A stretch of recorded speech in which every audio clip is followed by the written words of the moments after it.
মানে ভাই আমার এত সুন্দর একটা হাত, এই হাতটা দিয়ে আমি এই ধরনের কাজকর্ম করব? সকাল সকাল ফ্রাইডে আমার রুটিন হচ্ছে এইটা। এই যে দেখো, মানুষ সকাল সকাল ফ্রাইডেতে ঘুরতে যায়, খাইতে যায়, আর আমি কি করতেছি এগুলা? মানে এই কাজ করার জন্য কি আমার জন্ম? মানে সকাল সকালে এই ডান্ডা ধরাই দিছে আমাকে পরিষ্কার করার জন্য। রাস্তার পাশে বাড়ি বানানো আর চা হয়। ফ্রাইডের একটা দিন ভাবছি ঘুম থেকে উঠবো, রাজরানীর মতো একটু খাবো দাবো, তারপরে ঘুরতে যাবো। না, সেইটা আর হইলো না। এই যে ধুলা বালি এগুলো এখন আমার সাফ করলাম, আমার এত সুন্দর হাত দিয়ে, মানে এগুলো ভাবা যায়?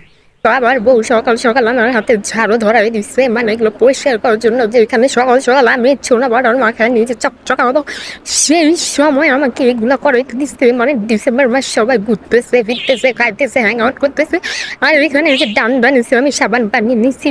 মানে এগুলো এখন আমি পরিষ্কার করবো, ভাবা যায়? মানে লুক এট মাই পা, আমার পাটা কি হয়ে গেছে। মানে আমার প্রতি আমার অনেক দুঃখ হয় এখন গাইস, আসলে দুঃখ হয়। মানে ডিসেম্বর মাসে আমার লাইফে কোনো এক্সাইটমেন্ট কিচ্ছু হলো না।